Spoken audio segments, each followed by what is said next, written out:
Sa maliit na bayan ng Torrance, California, USA, may isang babae na may anak at may kapatid na babae na nag-aalaga sa kanyang mga anak pag siya ay nasa trabaho. Ay nagbukas ng TikTok na ang pangalan ay Salt and Sage, kung saan pinapakita niya ang beauty treatment sa muka at katawan, buhay sa pamilya, lalo na sa mga bata. Noong January 15, 2023, habang binibidyohan niya ang bata, habang ito ay nanonood ng TV, may nakuhaan siya na talaga naman nakakapagtaka na nagbigay sa kanilang dalawa ng pagkatakot.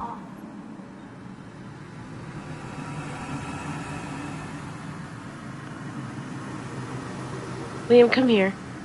Liam, right now. What is happening? Okay, I'm calling your mom. Just stay right here.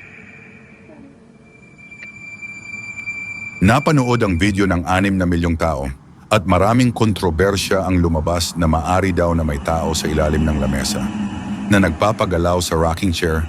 Ang nasabing bahay na ito ay ginawa noon pang 1924 ay may mga kakaibang nagaganap pero hindi mapanganib na pangyayari. Ipinakita sa video na walang tao sa lamesa.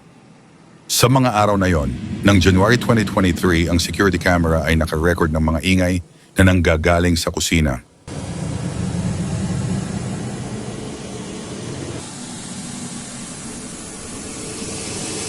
Ipinaliwanag ng babae na ang ganitong pangyayari ay ikinatatakot nila, ngunit hindi nila maiwanan ang bahay dahil sa kalagayang pinansyal.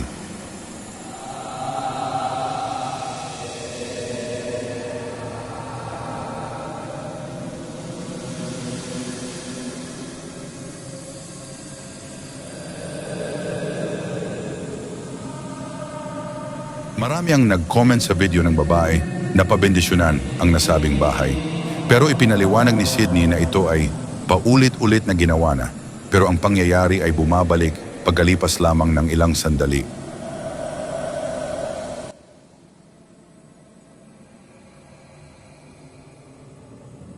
Kamakailan lamang ang isang video mula sa North Carolina ay talaga namang patok sa internet.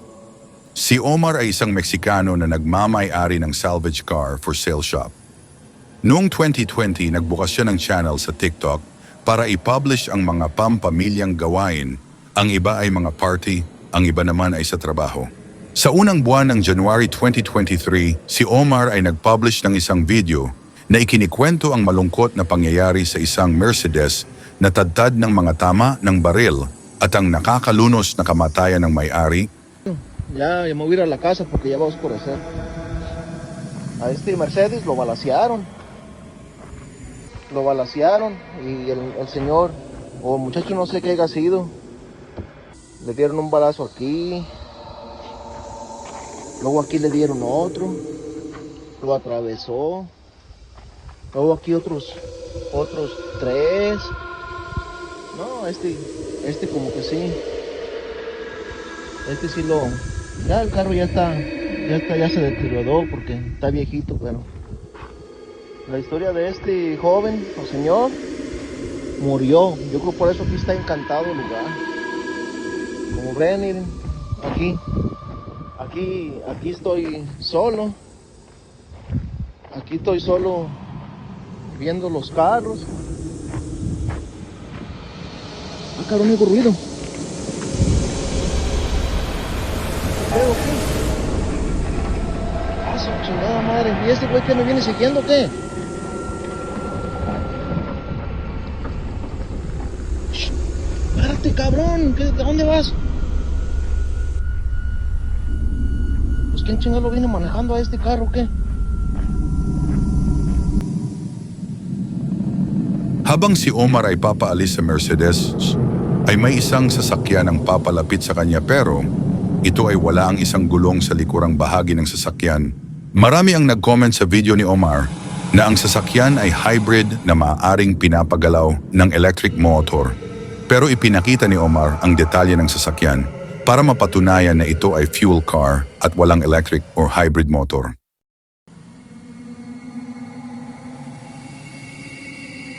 At ipinaliwanag din niya na hindi niya gusto ang kotse, na kinuha niya lamang ito para sa mga spare parts. Nung tinanong siya kung kanino ang kotse, sinabi niya na ang nagmamay-ari ay isang doktor na namatay sa pamamaril.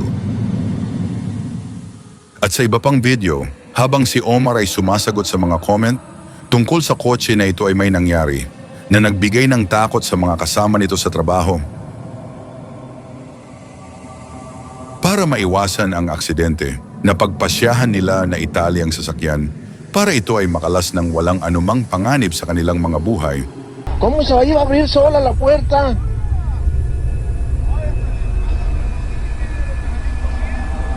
¿Eh? Vengan, no corran. ¿A qué le tienen miedo? ¿Eh? Esa mierda algo tiene ese puto carro, man.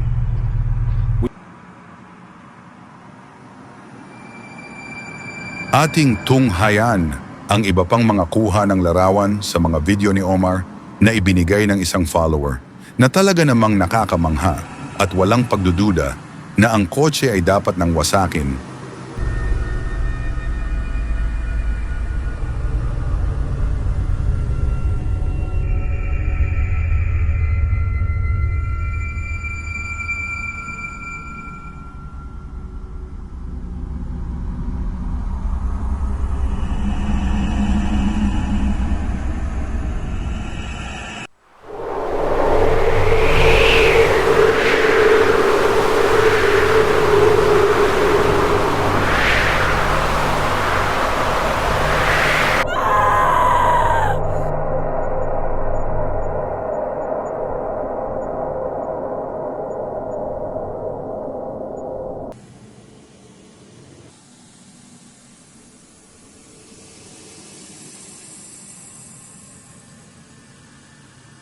Ang video na inyong mapapanood ay talagang nakakakilabot sa isang shopping center sa Houston, Texas, USA.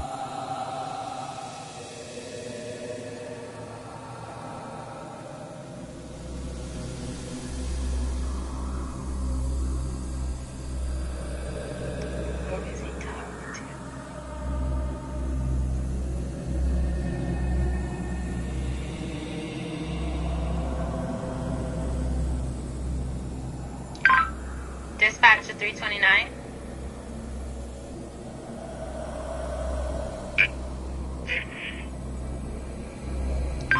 Yes, sir. Who are you talking to?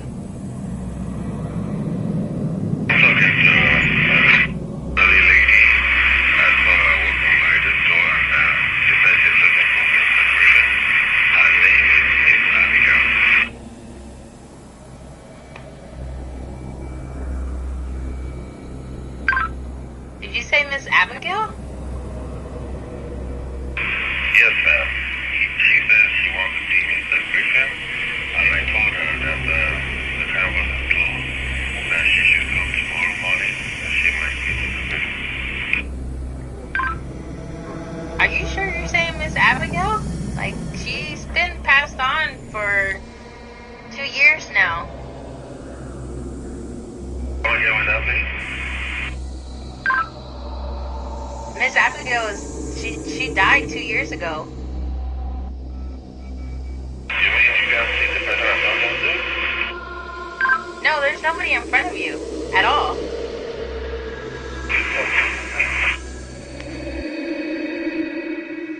Ang nakakakilabot na kuha na ito ng isang security guard na nakikipag-usap di umano sa isang babae na 2 taon ang patay, hindi lang sa unang pagkakataon tayo nakakita ng ganitong pangyayari at isa itong patunay na ang security guard ay normal at walang anumang karamdaman sa pag-iisip. Dahil ang babaeng multo ay hindi kilala ng security guard.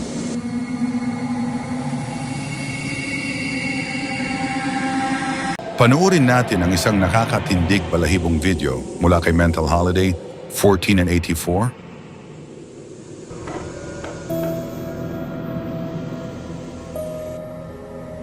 Makikita na may isang bola na tumalbog at maya-maya ay may batang tumakbo na tumagos sa pader. Ano sa palagay niyo, ito ba ay totoo o hindi?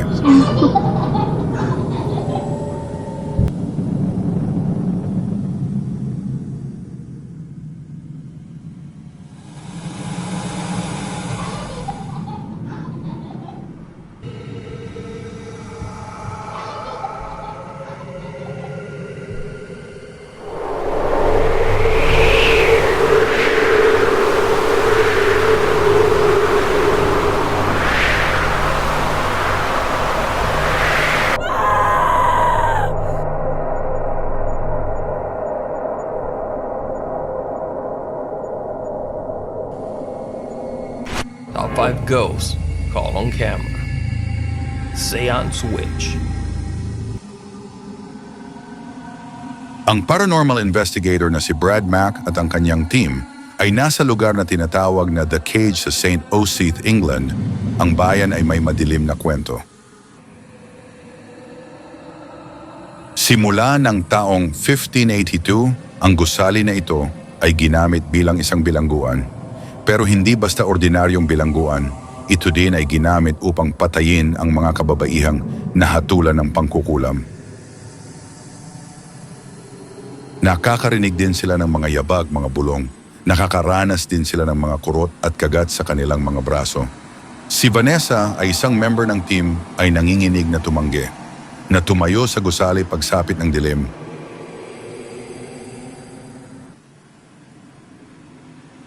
Noong gabi na yon napagpasyahan ng grupo na tawagin ang espiritu ng isang babaeng nahatulan na namatay sa lugar na iyon. Habang si Brian Mack ay nanunood sa isang silid, ay nakita niya ang talagang kakaibang nangyari sa isang babae sa kanilang grupo. Doesn't even look like a person. Right, Debbie, you need to come down here for a minute, please.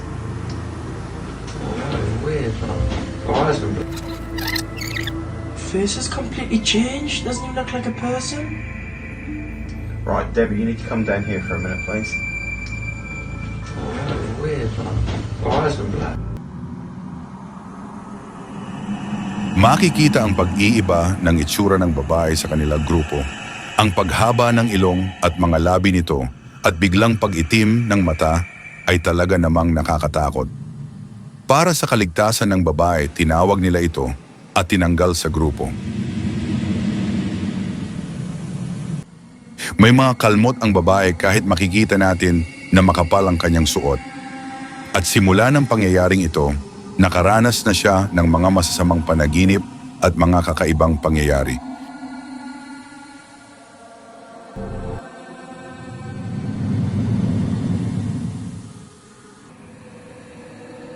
Ang syudad ng Armagh, Northern Ireland.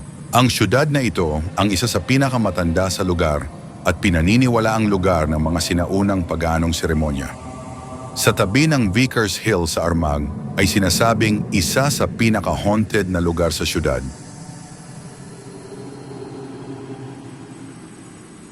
Sa video clip na ito, makikita ang isang babae na nagmamaneho patungo sa Vickers Hill. At nang siya ay nasa lugar na, ito ang kanyang nasaksihan. Ang lalaki sa video ay naglakad sa daan, na tila tumagos sa mga pader na nakapalibot sa simbahan, na tila nakadamit ng Georgian fashion, estilo ng pananamit sa syudad, nang nakalipas na 200 taon na.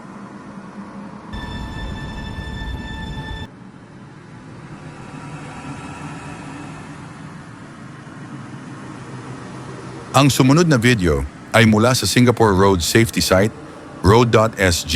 Ang site ay nagpo-post tungkol sa kalagayang pang-trapiko sa Singapore. Nang ang isang post ay nagmamaneho sa gabi nang may di inaasahang kaganapan sa gitna ng daan.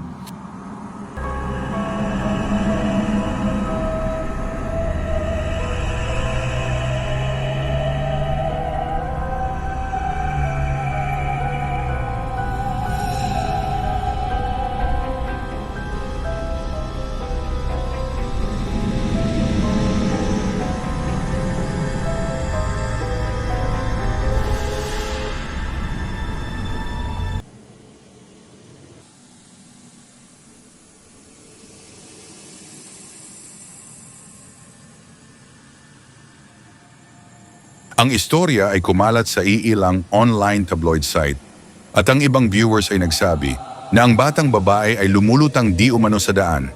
Pero sa inyo, ano sa palagay nyo ito? Totoong bata o isang multo ng batang babae? Paki-comment naman sa ibaba kung ano ang paningin ninyo sa video na ito.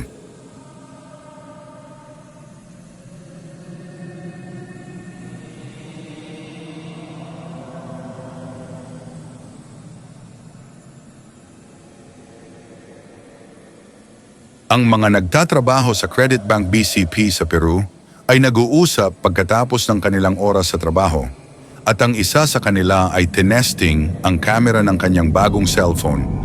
Ilang sandali lamang may nakuhaan itong kakaiba sa background ng video. Todavía con tu 50% no puedes hacer las cosas bien.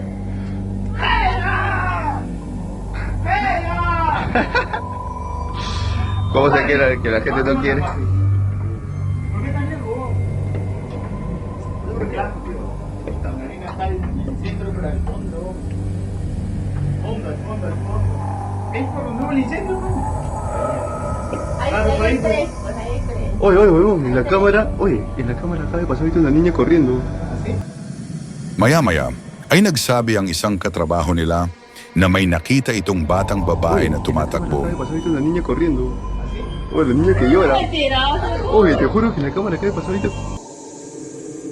Hindi naniwala ang kanyang mga kasama, kaya nilapitan niya ito para tingnan ngunit walang nandoon.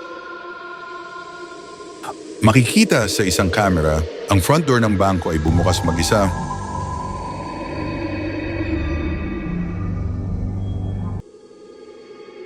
At sumara ng mag-isa.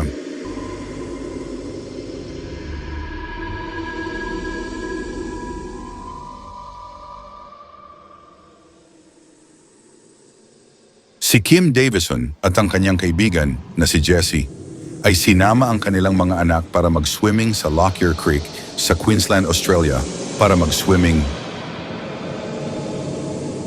Ang anak na babae ni Kim ay nagsabi sa kanya na may humahawak sa kanyang mga paa, pero binaliwala lamang siya ng kanyang ina. At si Kim ay kumuha ng mga larawan, kasama si Jessie ang mga anak nito at ang kanyang sarili, at nang tingnan ni Kim ang larawan, nakita ni Kim ang tila multo ng bata na nakikipag-swimming sa kanila.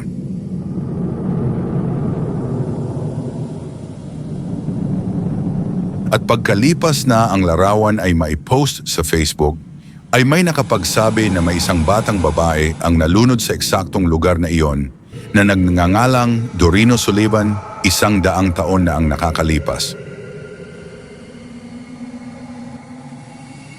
Ito ba ang multo ng batang babae na nalunod? Ano sa palagay nyo? Comment nyo ito sa ibaba. Marami talagang mga kababalaghan sa mundo, mga kaganapang hindi may paliwanag. Pero palagi po nating tandaan na mas higit po tayong maniwala sa Diyos kesa sa anumang masamang espiritu na magpapahina at magpapahiwalay sa atin sa Diyos. Maraming pong salamat sa panonood sa Gary Salamat TV. Samahan po ninyo akong muli sa susunod na paglalakbay sa mundo ng mga kababalaghan. At huwag kalimutan mag-like, share, and subscribe. Salamat po.